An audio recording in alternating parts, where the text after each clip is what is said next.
À tout santé, une émission réalisée avec le soutien de Linline.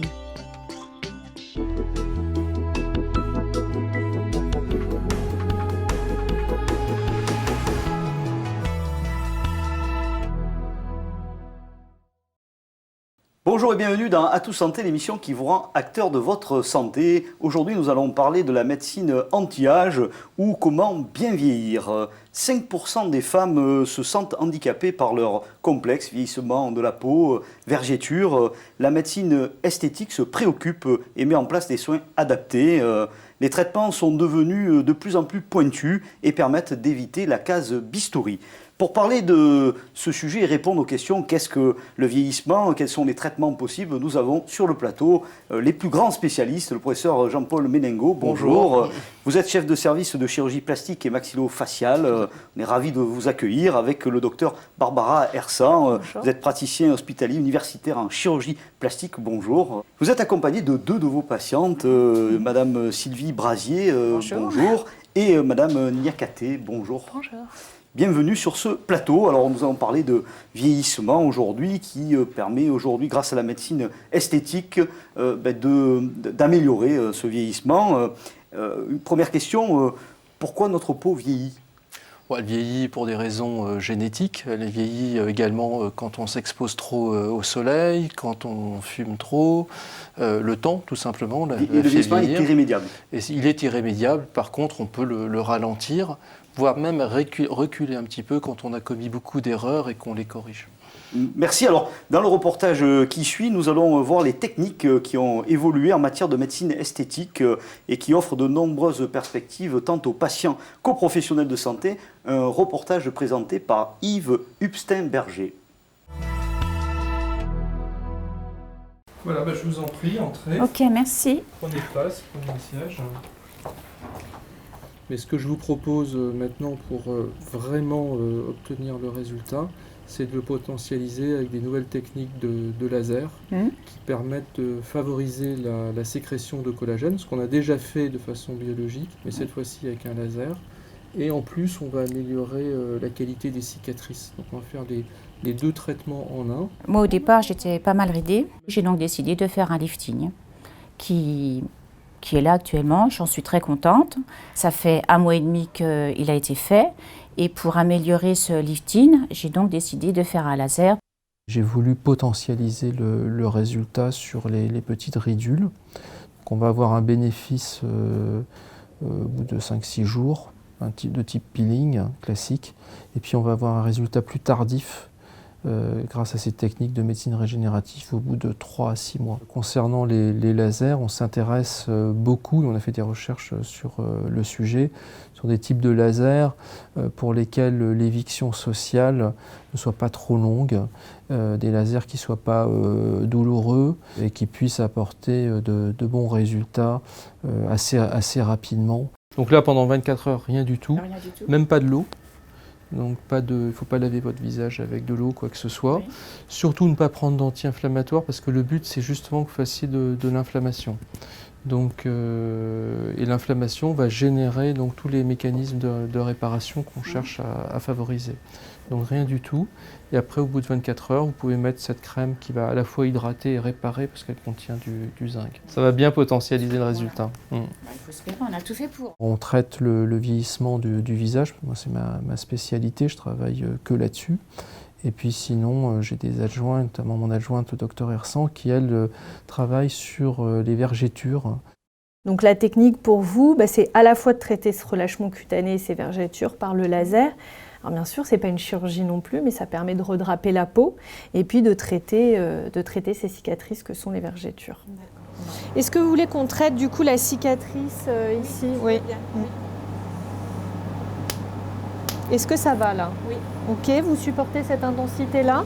Ok, alors, parfait. Le laser, donc c'est un traitement physique qui permet d'améliorer la qualité de la peau et qui permet de traiter les vergetures. Maintenant, il faut un certain nombre de séances. Alors l'intérêt du laser Ecosma, c'est qu'il permet un traitement en profondeur du derme et également la partie superficielle de la peau.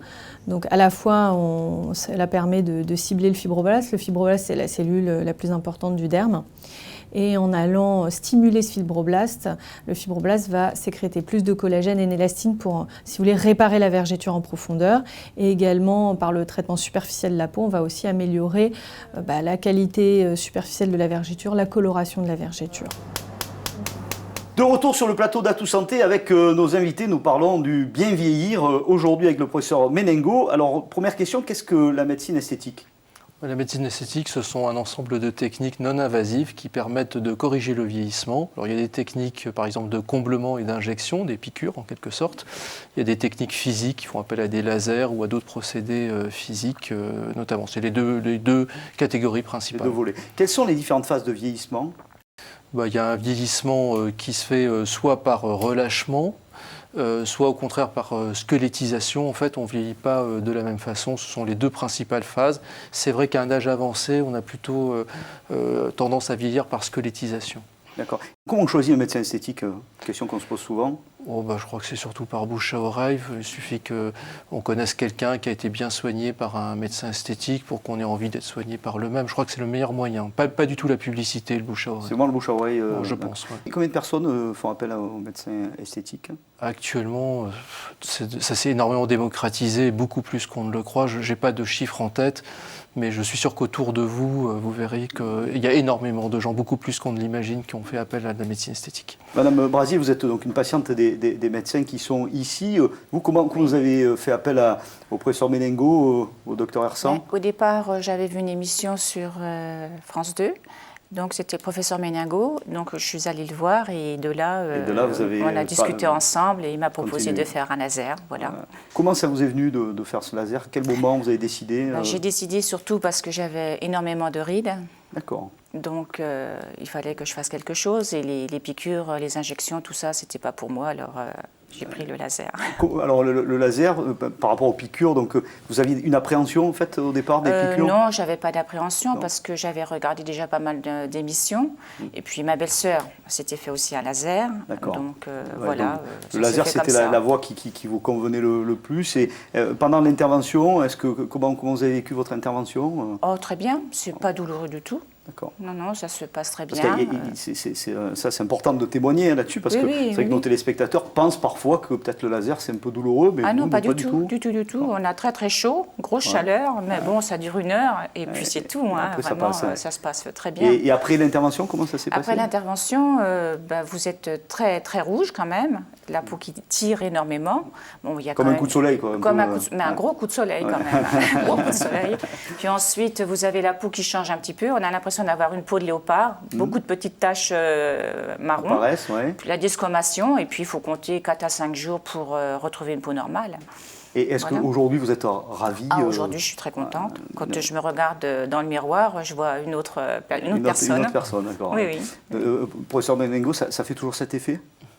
Il y a des gens qui réagissent plus ou moins, mais on a toujours effectivement une efficacité. C'est vrai que c'est de la stimulation. Donc il y a des gens qui réagissent plus. En fait, on fait fabriquer du collagène. Et donc ça dépend. Il faut mettre les chances de son côté pour que ça obtenir le plein effet du laser. Et dans le vieillissement, est-ce qu'il y a des facteurs aussi environnementaux, sociaux, énormément. Lesquels Alors déjà, les facteurs environnementaux, c'est ne pas fumer, avoir une bonne hygiène du sommeil, une bonne hygiène alimentaire. Donc, vous parlez du soleil aussi Le soleil, une bonne protection solaire, ça c'est vraiment indispensable. Et ceux qui sont au soleil toute l'année, comment utiliser une bonne protection. Quelle protection minimum 50, tous les jours. Oui. Non, ça, si on veut ralentir le vieillissement, la protection solaire est absolument indispensable. Est-ce qu'il y a un effet génétique aussi sur le sujet du vieillissement ? Alors, il y a des gens qui génétiquement vieillissent plus vite que d'autres. Et puis ce qui compte énormément, c'est la bonne humeur et voir les choses de façon positive. Ça, c'est peut-être le meilleur médicament. C'est ce qu'on voit chez Madame Brasier, côté positif, on est ravis. Alors Madame Niakate, racontez-nous un peu votre histoire, comment vous êtes devenue à la médecine esthétique ? Donc moi j'ai eu recours au laser vergiture avec le docteur Hersan. Donc c'était concernant les vergitures que j'avais au niveau des hanches en fait. D'accord. Donc c'est ça qui a conditionné. Oui. Au niveau esthétique, en fait, c'est pas très joli à voir quand on se met en maillot de bain, dans notre intimité. Donc j'ai eu 3 séances de laser vergeture. Et voilà. Et maintenant, c'est réglé. Presque. Réglé. Oui, et presque comment réglé. étaient apparues, à quel moment dans votre Elles vie, ont... les vergetures? À la fin de mon adolescence. D'accord. Donc quand j'ai commencé à prendre du poids, c'est lors d'une prise de poids. Alors aujourd'hui, vous n'êtes pas la seule femme qui est concernée par ça, puisque 80% des femmes sont concernées par les vergetures. Alors on a une spécialiste de ce domaine avec le docteur Hersan. Alors d'abord, à quelle période? Est-ce que c'est toujours à l'adolescence qu'apparaissent les vergetures ou il y a d'autres temps? Non, pas forcément. Alors il y a des périodes hormonales, effectivement, comme l'adolescence.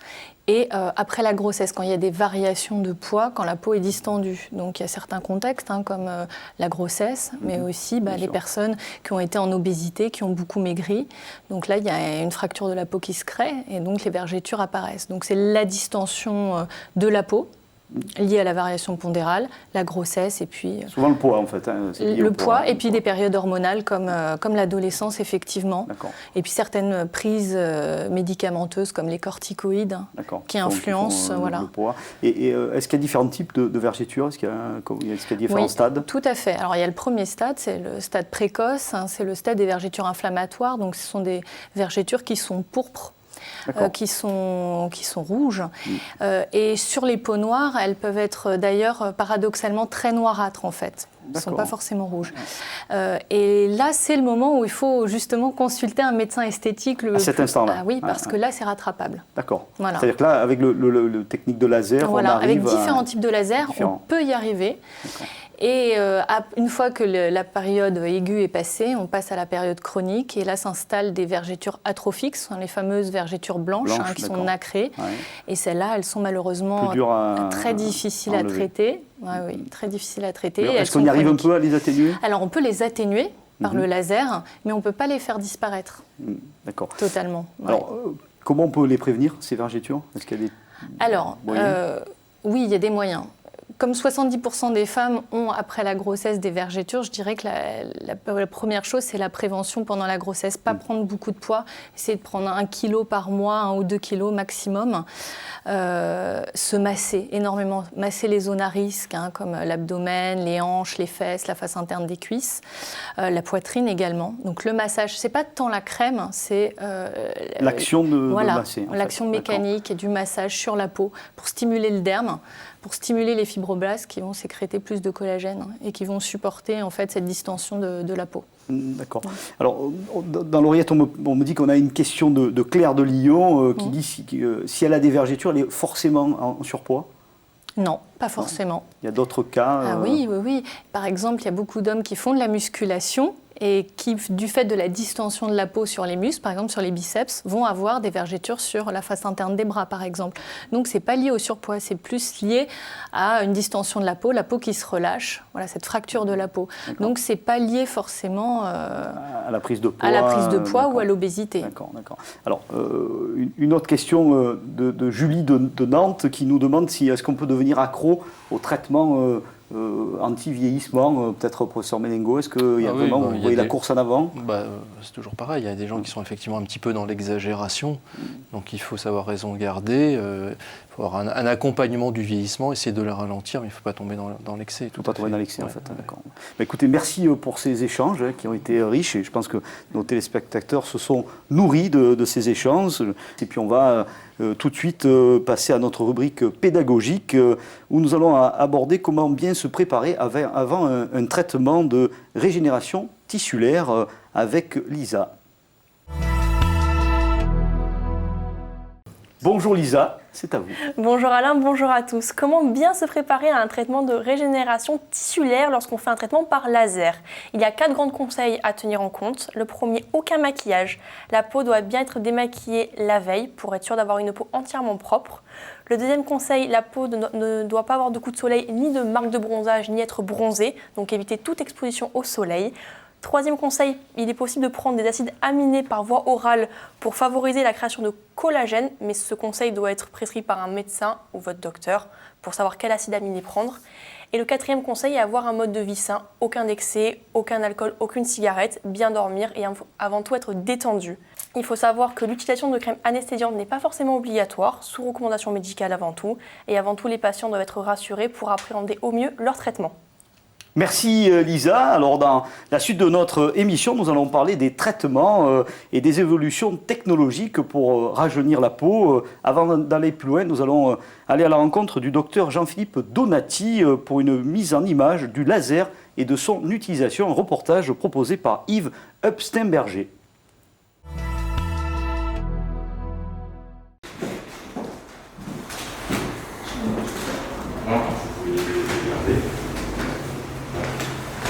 Là, je vais préparer mon laser, d'accord, avec le matériel adéquat. Les techniques qui donnent, on va dire, le plus de résultats significatifs à l'heure actuelle sans avoir recours à la chirurgie, ce sont les techniques qui utilisent les traitements par laser. Le fonctionnement des lasers est difficile à généraliser parce que chaque laser a un moyen d'action spécifique. En gros, il y a certains lasers qui vont agir en augmentant la chaleur sur une cible particulière au niveau de la peau. Dans le cas du rajeunissement, on a différents types de lasers. Un laser qui est pas mal et qui fonctionne bien, c'est les nouveaux lasers avec des ondes acoustiques. Donc ces lasers vont entraîner la formation d'ondes acoustiques qui vont pénétrer dans le derme, qui vont entraîner des microdommages et puis qui vont entraîner une stimulation de votre propre organisme. C'est un mécanisme de régénération au niveau de votre corps. Ok, très bonne journée à vous. Au revoir. Alors, on va voir votre cicatrice. Voilà. C'est ça qui est c'est la zone là. D'accord. Ici, ils sont innovants parce qu'ils nécessitent moins de précautions qu'avec les précédentes générations de lasers, où il fallait prévoir une anesthésie de surface de la peau, prévoir une anesthésie par jet d'air au moment de la réalisation de la séance, et puis il fallait suivre de nombreuses recommandations et il y avait des complications un peu plus importante en nombre et puis en sévérité après la séance. C'est innovant également dans le fait qu'on obtient de très bons résultats sur le rajeunissement cutané. Et puis ils sont innovants au niveau du mécanisme même. Comme je le disais tout à l'heure, la plupart des lasers agissent en chauffant la peau. Là, on ne chauffe plus la peau, on utilise des ondes acoustiques, ce qui permet de diminuer certaines complications, notamment les taches pigmentaires qu'on pouvait avoir après la réalisation des séances laser.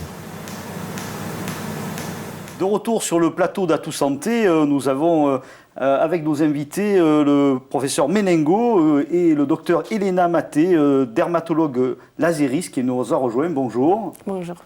Accompagné du docteur Jean-Philippe Donati, médecin lasériste. Bonjour, bienvenue sur le plateau d'Atout Santé. Première question, professeur Menengo, quels sont les différents traitements et techniques en médecine esthétique ? Il y a les techniques d'injection, les techniques de laser. Parmi les techniques de laser, vous avez des lasers de réjuvénation, il y a des lasers qui vont traiter des problèmes vasculaires, par exemple, et puis des taches pigmentaires. Et à quel moment on propose ces traitements et à qui ? Alors ça dépend du problème à traiter. Il y a des rides, par exemple. Alors pour des rides, ça va être plus un traitement de régénération type Ricosma. Sinon, par exemple, pour des taches pigmentaires qui participent aussi au vieillissement, donc on va utiliser plus des lasers pigmentaires, par exemple. Est-ce qu'on peut refaire un état des lasers qui existent de manière précise dans les nouveaux lasers ? Il y a énormément de types de lasers. Il y a des lasers actuellement qui utilisent des ondes acoustiques donc pour potentialiser un petit peu les effets. Donc ça, c'est plus dans les nouveaux lasers. Sinon, il y a des lasers qui visent à avoir moins d'effets secondaires en fractionnant la dose, en utilisant du micro-fractionné. Enfin, il y a énormément d'évolutions actuellement. D'accord. Docteur Donati, le laser, qu'est-ce qu'il a d'innovant par rapport aux techniques qu'on avait avant ? Il permet d'être beaucoup moins invasif, beaucoup moins agressif que les techniques dites chirurgicales ou les techniques d'abrasion mécanique. Après, évidemment, on ne parle pas du traitement laser, mais des traitements laser. Comme vient de le souligner professeur Menengo, il y a de très nombreux types de lasers pour de nombreuses indications. Donc c'est difficile d'expliquer rapidement quelles sont les évolutions, les améliorations pour tel ou tel type de laser. Mais en gros, c'est ça, c'est moins invasif, de bons résultats et puis des suites simple. Et aujourd'hui, en général. il n'y a plus de douleur avec les lasers. Ça dépend les lasers qu'on utilise, ça dépend l'indication, mais les lasers dernière génération sont quasi indolores maintenant. D'accord. Alors, juste une question, vous êtes tous les trois médecins. Est-ce que vous avez déjà, sur vous, utilisé les lasers pour des techniques, oui? Oui, exemple, moi j'ai déjà utilisé pour des traitements vasculaires, des angiomes et des téléangiectasies, par exemple. D'accord, et professeur Moi j'ai Ménégo? fait un traitement de régénération, bon c'était dans le cadre d'une étude, mais j'aurais pu le faire en dehors, et j'ai fait deux séances. Et vous, docteur? Oui, pour moi c'était la même chose. La même chose, donc en fait ça marche, et c'est bien que les médecins utilisent aussi ces techniques pour montrer à leurs patients que c'est quelque chose d'innovant et de fonctionnel. Est-ce que l'utilisation des lasers nécessite des conditions, des choses particulières? Oui, tout à fait. En général, au préalable, on réalise une consultation médicale, on va prendre les antécédents, l'historique du patient, les médicaments qui sont utilisés, la demande du patient, et après on oriente vers la meilleure technique que l'on peut utiliser chez cette personne. Mais il y a des contre-indications également que l'on doit respecter avec les traitements laser. Alors, docteur Maté, comment fonctionne le laser? Le fonctionnement du laser, c'est une chose qui est assez simple. C'est une technologie qui nous permet d'utiliser l'énergie, la lumière comme une source d'énergie très précise et très concentrée. Dans la dermatologie, par exemple, c'est un domaine où on utilise le laser assez souvent et largement, par exemple pour le traitement de vaisseaux sanguins, des taches pigmentaires, des visements de la peau et beaucoup d'autres problèmes. Est-ce qu'on l'utilise qu'une seule fois, le laser, ou est-ce qu'il faut faire plusieurs étapes? C'est une question que notre patient nous pose assez souvent. C'est notre rêve de lendemain, mais pas malheureusement aujourd'hui. Par exemple, après le traitement de Raycosma, on peut avoir le résultat même après un seul traitement, mais malheureusement, pour toutes les autres choses, ce n'est pas le cas. Oui, il faut plusieurs fois, entre 3 et 4 pour épilation, par exemple, et pour traitement de taches pigmentaires. Est-ce qu'il y a des dispositions particulières à l'utilisation du laser? Ah oui, bien sûr. Par exemple, si on va traiter vieillissement de la peau, il faut prévenir notre patient de venir sans crème, sans maquillage, parce que tout ce produit peut contenir pas mal de métaux, pas mal de pigments qui peuvent intervenir sur le résultat final après rajeunissement. Merci, docteur Maté. Docteur Donati, on a vu dans le reportage qu'il existe des centres adaptés.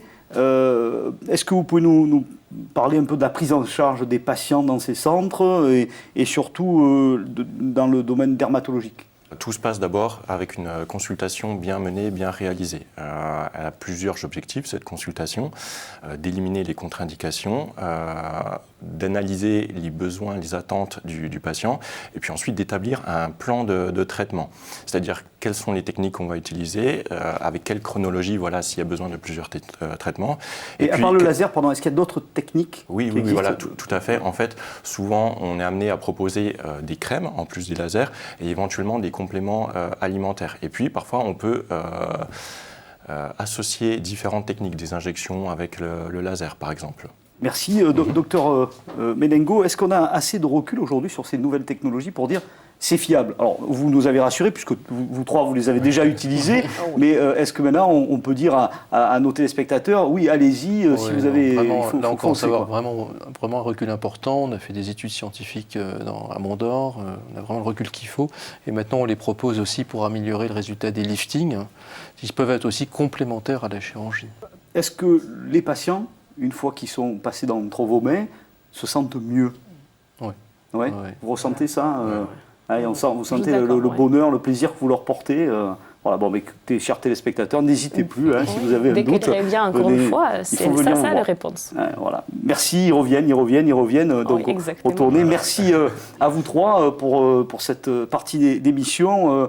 Est-ce que vous avez peut-être un dernier message à passer aux téléspectateurs? Comme disait mon collègue, le plus important, c'est de considérer que ces actes, la médecine esthétique, c'est de la médecine avant tout, et que ça doit démarrer par une consultation médicale. Ouais, donc il faut être prudent et faire les étapes une après l'autre. Ajouter quelque chose, c'est effectivement l'accessibilité à la médecine esthétique maintenant. De plus en plus de monde peut y accéder économiquement parlant, et aussi, vu que les suites sont plus simples, que les traitements sont plus simples à réaliser, il n'y a plus ce frein à se dire peut-être que je vais avoir une éviction sociale de 15 jours, de 1 mois, que ça va être une grosse opération, et cette l'accessibilité, elle a vraiment, c'est vraiment accru depuis 10-15 ans. Démocratisé partout. Oui, démocratisé, c'est un terme qu'on peut utiliser. Merci messieurs et mesdames. Oui. Est-ce que vous avez quelque chose à rajouter? Oui, bien sûr. En étant un dermato, je voudrais rappeler à tout le monde qu'il ne faut pas utiliser les traitements dermatologiques ou esthétiques par laser sur les grains de beauté. Et en cas d'apparition des taches pigmentaires ou changement des grains de beauté dans la taille, dans la couleur ou le relief, il faut venir immédiatement voir le dermatologue. Oui, ouais, ça c'est important aussi. À peu près 30% de mélanome se développe sur les névus préexistantes. D'accord. Donc soyons vigilants et attentifs. Merci de ces précisions. Alors nous allons accueillir Fanny Masmejean qui, pour finir l'émission, a un reportage très intéressant sur le laser chez les jeunes et vous verrez qu'elle s'est prêtée à une expérience intéressante. Bonjour à tous, on a vu tout au long de l'émission que ce laser a de nombreuses fonctionnalités. Il traite notamment les rides, les vergetures et je vais tester aujourd'hui pour vous son efficacité sur les cicatrices d'acné. Oui, je vais bel et bien être la cobaye, mais j'avoue être assez rassurée puisqu'on utilise ici une nouvelle technologie qui nous permet d'avoir une intervention indolore et avec très peu de complications.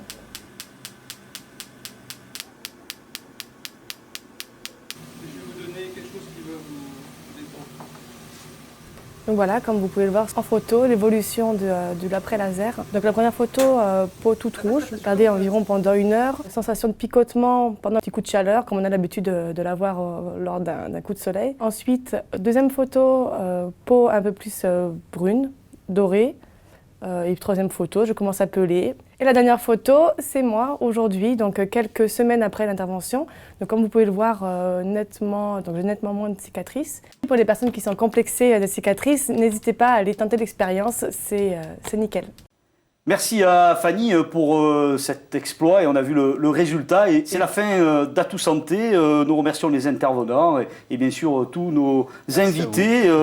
En attendant, vous pourrez visionner l'émission Atout Santé sur notre chaîne YouTube, nous envoyer des messages sur Facebook, sur Twitter. Merci de votre attention. Rendez-vous au prochain numéro d'Atout Santé et d'ici là, soyez acteurs de votre santé.